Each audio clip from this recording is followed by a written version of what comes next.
Student, मैं आप लोगों को आज कक्षा 10 हिंदी के रसखान कवि के सवैये एवं कवित्त का अध्ययन कराएंगे। आप सभी लोग पूरा ज़रूर देखें और कमेंट में बताएं कि कैसा है। सभी लोग सब्सक्राइब और लाइक ज़रूर करें तथा अपने दोस्तों के पास शेयर ज़रूर करें ताकि यह सेशन लगातार ऐसे ही चलता रहे और आप लोगों को अच्छे से अच्छे कंटेंट उपलब्ध कराए जाएंगे। तो आइए आज हम लोग कक्षा 10 के चैप्टर नंबर 3 का रसखान कवि के सवैये का अध्ययन करते हैं। तो इनका पहला सवैया है, मानुष हो तो वही रस खान, बसो ब्रज गोकुल गाँव के ग्वारन। जो पशु हो तो कहाँ बस मेरो, चरो नित नंद की धेनु मझारन। पाहन हो तो वही गिर को, जो धरयो कर छत्र पुरंदर धारन। जो खग हो तो बसेरो करो, मिल कालिंदी कूल कदम्ब की डारन।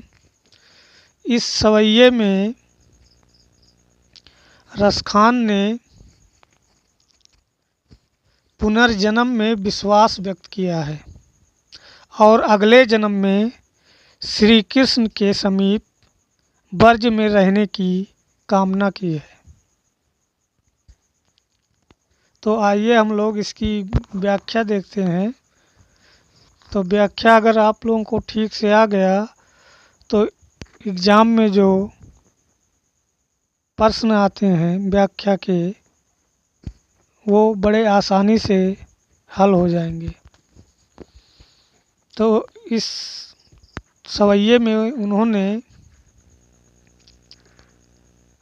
पुनर्जन्म में विश्वास व्यक्त किया है और अगले जन्म में श्री कृष्ण के समीप ब्रज में रहने की कामना की है। तो आइए हम देखते हैं इसकी व्याख्या। वो कहते हैं, मानुष हो तो वही रसखान। रसखान, रसखान का यहाँ दो अर्थ है। रस के खान श्री कृष्ण और रसखान खुद स्वयं।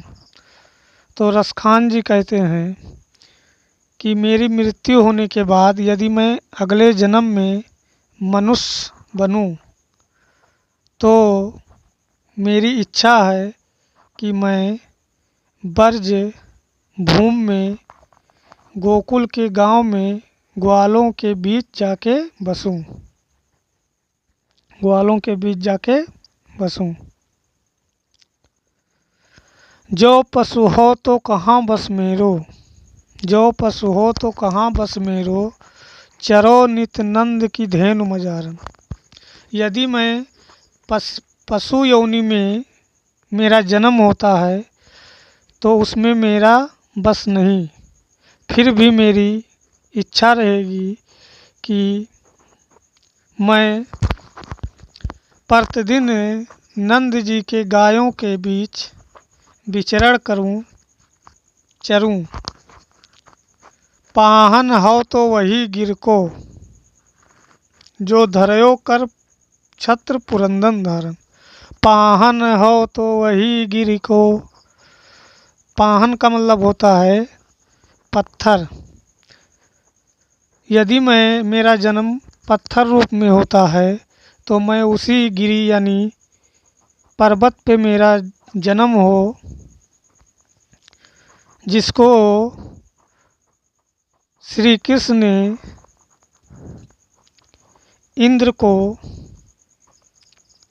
इंद्र की घमंड को तोड़ने के लिए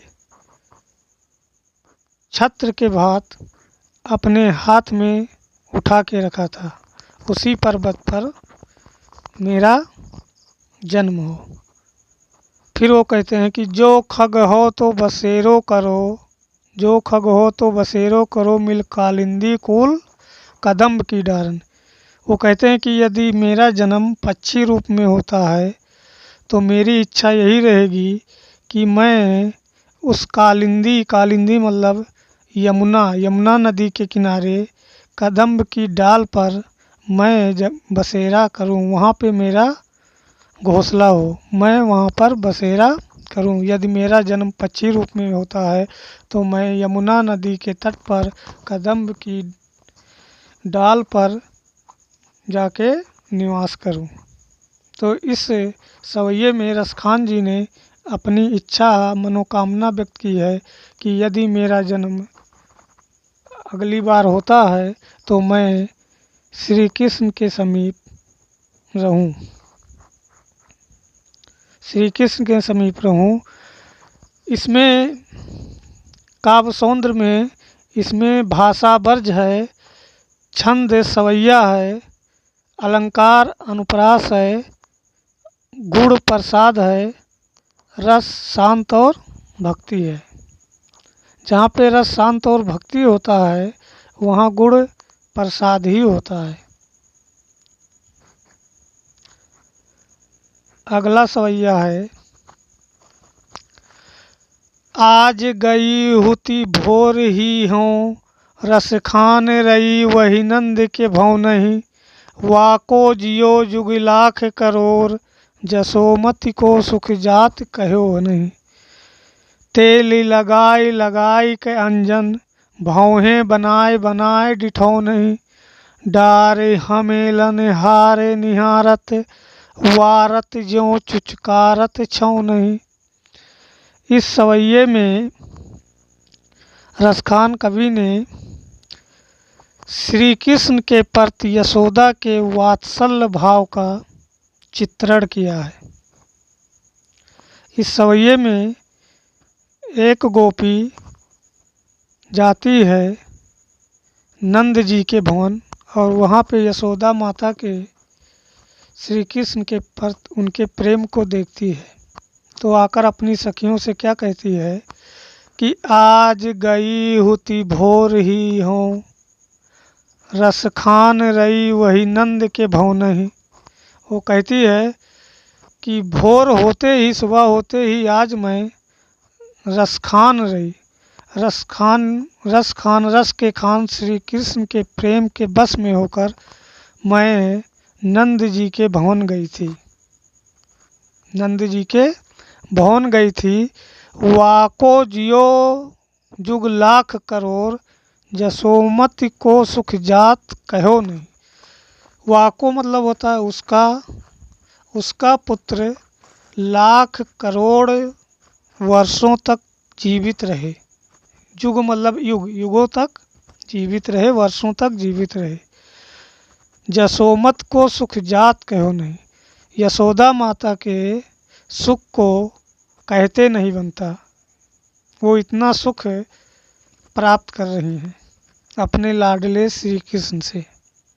तो इसमें रसखान जी कहते हैं कि उसका यशोदा माता का पुत्र लाख करोड़ वर्षों तक जिए और यशोदा के सुखों को कुछ कहा नहीं जाता।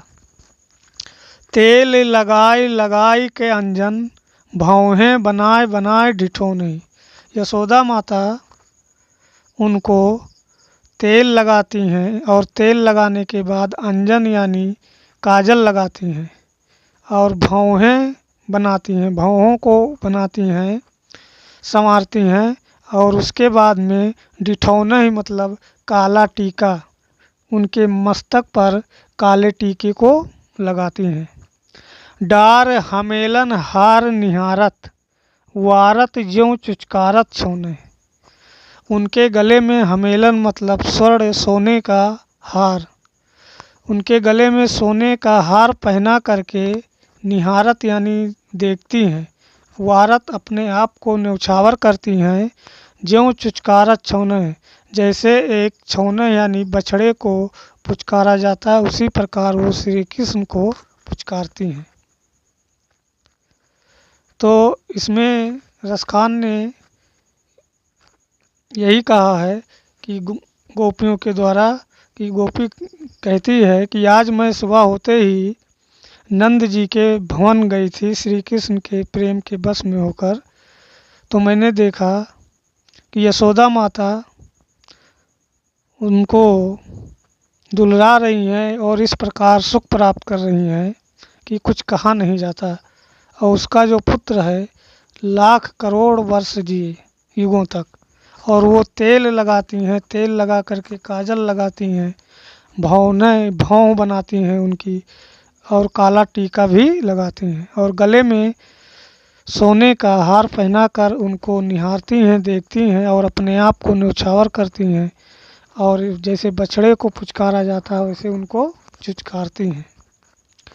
तो इस सवैये में भाषा वर्ज है, छंद सवैया ही है, रस वात्सल्य है, और गुण माधुर्य है, अलंकार अनुप्रास है, और पुनरुक्ति प्रकाश। पुनरुक्ति प्रकाश इसलिए हो गया है कि भौहें बनाए बनाए, जब दो शब्द रिपीट होता है तो वहाँ पुनरुक्ति प्रकाश होता है।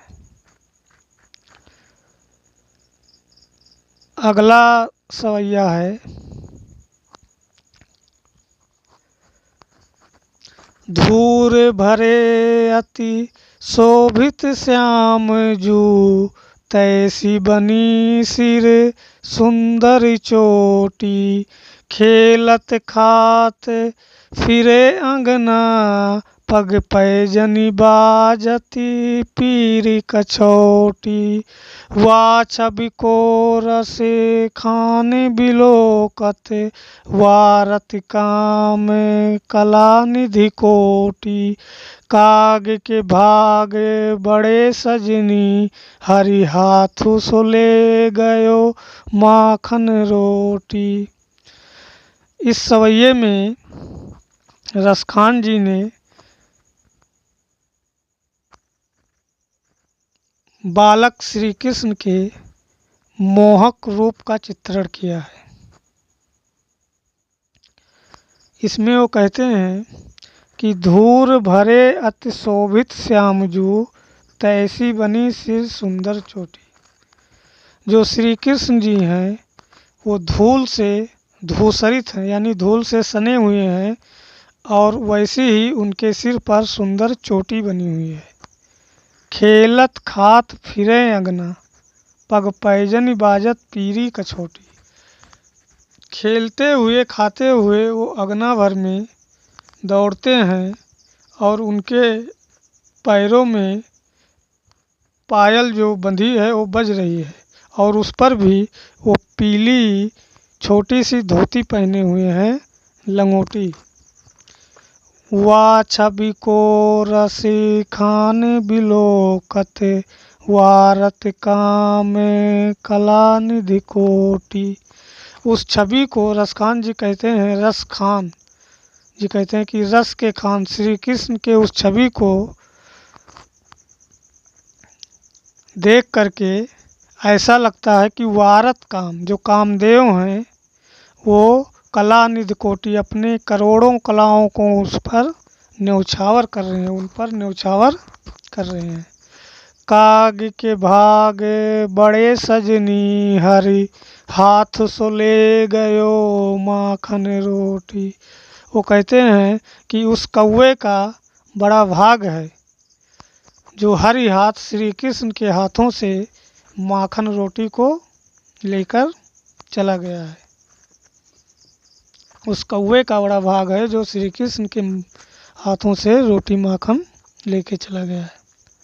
तो इस सवैये में भाषा वर्ज है और छंद जो है सवैया ही है, रस वात्सल्य और भक्ति है, गुण माधुर्य है, और अलंकार अनुप्रास है। अगला सवैया है जा दिन ते वह नंद को छोहरा, या बन धेनु चराई गयो है, मोहनी तानन गोधन गावत, बेनु बजाए रिझाई गयो है, वा दिन सो कछु टोना सो कै, रस खान हिये मैं समाई गयो है, को न काहू की कानी करे, सिगरो बर्ज वीर बिकाई गयो है। इस सवैये में रसखान कवि ने गोपियों पर कृष्ण प्रेम के जादू का सजीव वर्णन किया है। वो कहते हैं कि जा दिन ते वह नंद का छोहरा, या बनधेनु चराई गयो है। गोपियाँ कहती हैं कि जिस दिन से वह नंद जी का छोहरा जो लाडला है श्री कृष्ण है, इस ब्रज के वनों में गायों को चरा के गया है। मोहनी तानन गोधन गावत, गायों को चराते समय जो गीत गाया जाता है उसे गोधन कहते हैं। तो वह मोहनी तानों को गा करके और बेनु बजाए रिझाए गए और बंसी को बजा करके हम सबको रिझा गया है, प्रसन्न कर गया है। तो वह दिन सो कछटोना शोक है, रसखान हियो में समाये गए। तो रसखान कहते हैं कि गोपियाँ कहती हैं उस दिन से कुछ ऐसा जादू सा हो गया है, टोना सा लग गया है, और वह श्री कृष्ण जो हैं वो हमारे हृदय में समा गए हैं। को न काहू की कान करे, सिगरो ब्रज वीर बिकाए गयो है। इसमें उन्होंने कहा कि कोई अब किसी की चिंता नहीं करता, श्री कृष्ण के प्रेम में इस तरह पड़ गए हैं कि कोई अब किसी की चिंता नहीं करता। ऐसा लगता है कि सिगरो यानी सारे यानी सभी ब्रजवासी जो हैं वो श्री कृष्ण के प्रेम में बिक गए हैं, श्री कृष्ण के प्रेम में बिक गए हैं, पड़ गए हैं। तो इस सवैये में भाषा ब्रज है, छंद सवैया है, रस श्रृंगार है, अलंकार अनुप्रास है और गुण माधुर्य है। अगला सवैया है कान भये बस बांसुरी के, अब कौन सखी हमको चही है, निस धौंस रहे संग साथ लगी, यह सौतिनतापन क्यों सही है, जिन मोह लियो मन मोहन को, रसिखान सदा हम को दही हैं, मिली आओ सबे सखी भाग चलें, अब तो ब्रज में बांसुरी रही हैं। इस सवैये में रसखान कवि ने गोपियों की मुरली के प्रति स्वाभाविक ईर्ष्या का सजीव वर्णन किया है। तो इसमें गोपियाँ कहती हैं कि कान भये बस बांसुरी के, अब कौन सखी हमको चाहिए। जो श्री कृष्ण हैं वो बस बांसुरी के हो गए हैं, अब हम लोगों को, हे सखी, हम लोगों को कौन चाहेंगे। निस्धौस रहे संग साथ लगी, यह सौतिन तापन क्यों सही है।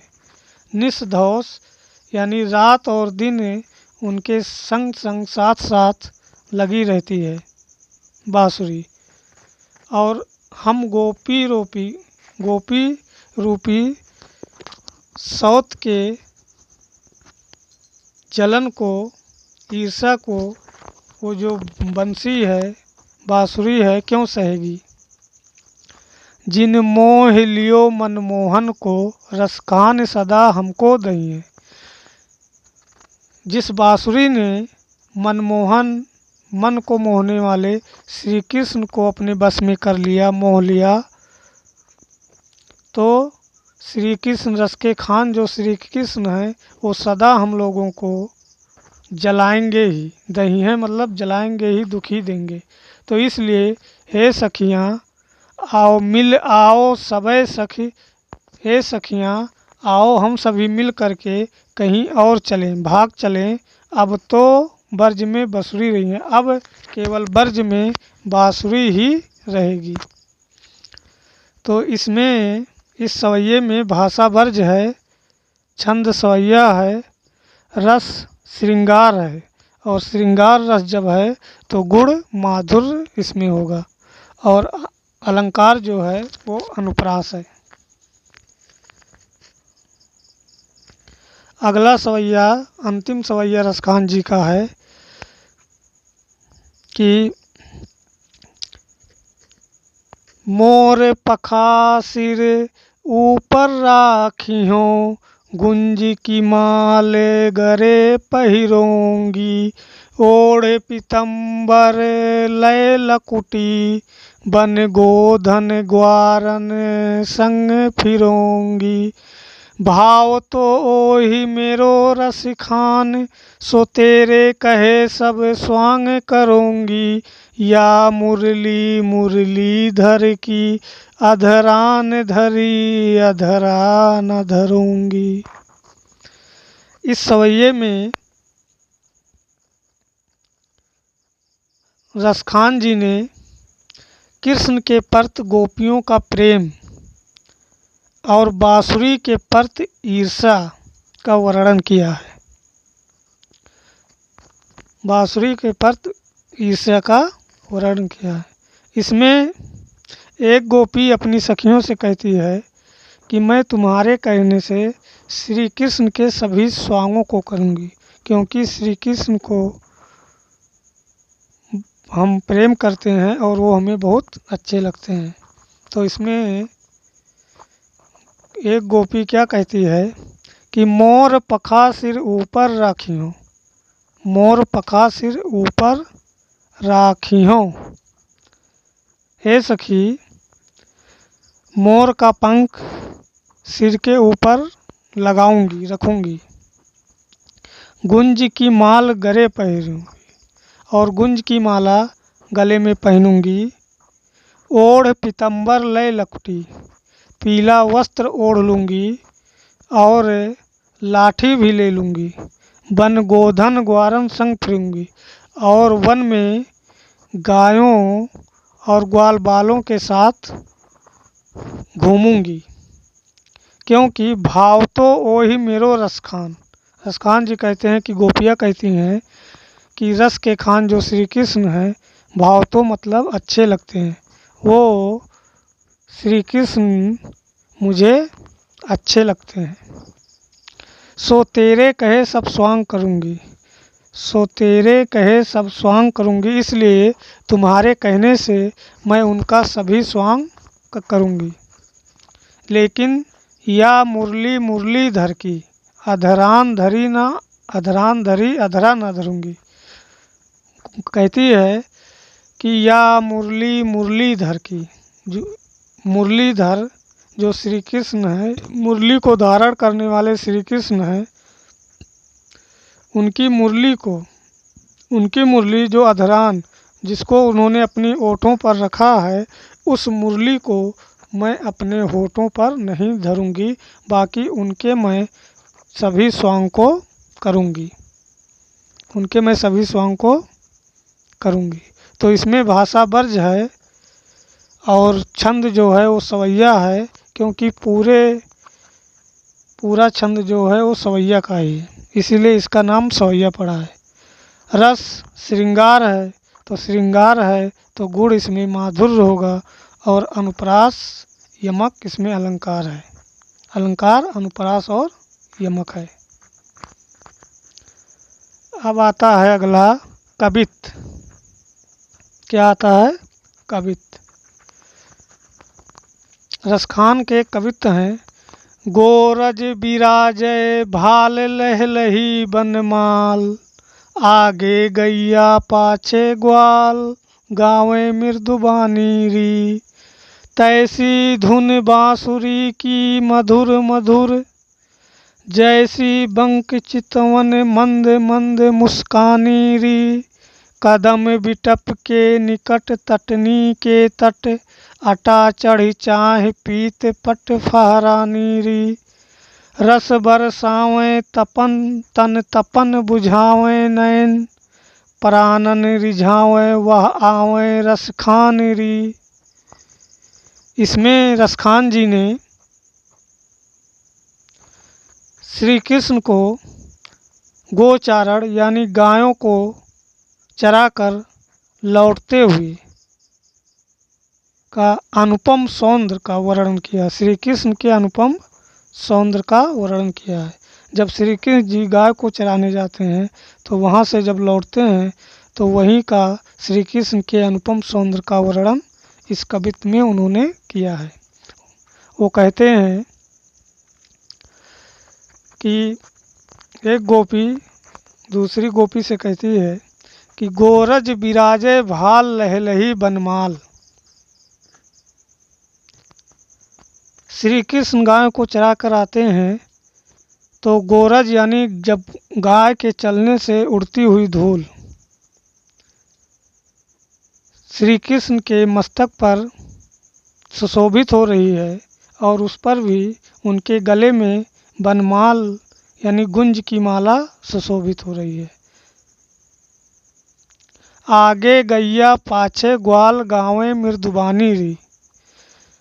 आगे आगे गाय चलती हैं और पीछे पीछे ग्वाल बाल चलते हैं और मीठी वाणी से गाते हुए आते हैं। तैसी धुन बांसुरी की मधुर मधुर, तैसी धुन बांसुरी की मधुर मधुर, उस पर भी बांसुरी की धुन बहुत मधुर है।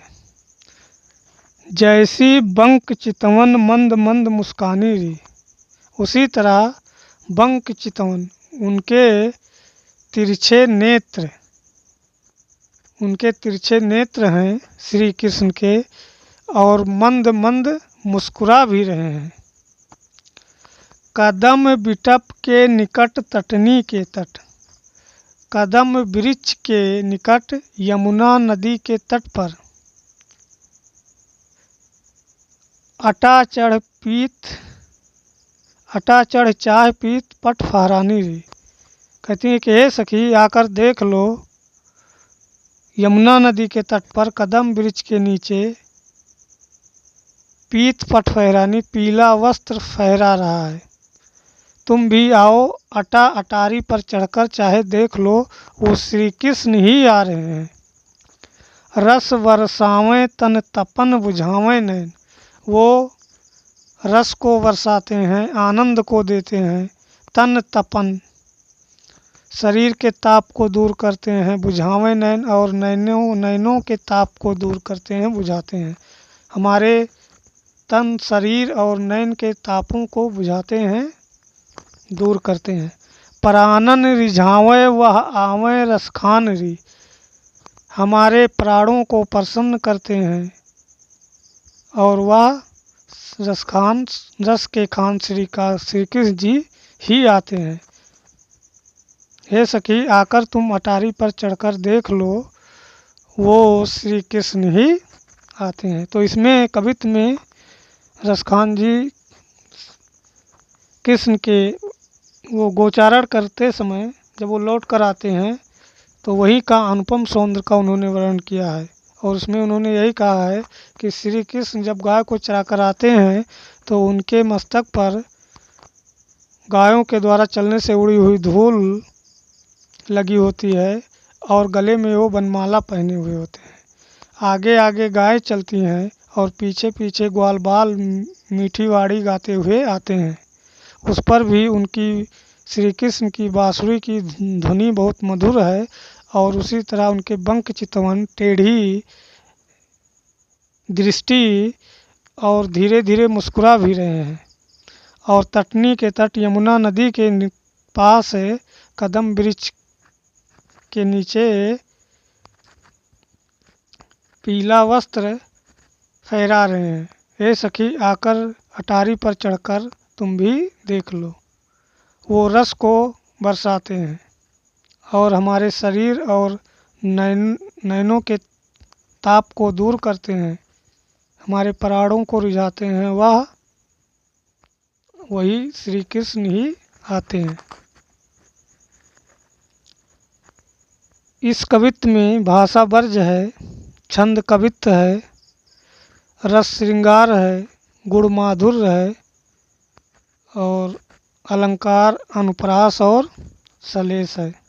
क्योंकि रसखान मतलब रसखान भी है और रसखान मतलब रस के खान श्री कृष्ण भी है, इसलिए यहाँ सलेस भी है। मंद मंद मुस्कानी रे, मंद मंद आने से पुनरुक्ति प्रकाश भी हो जाएगा। मुख्य रूप से अनुप्रास और सलेस है। तो आप सभी लोग इस वीडियो को ज़रूर देखिएगा और अपने दोस्तों के पास भेजिएगा और सभी लोग सब्सक्राइब भी कर लीजिएगा।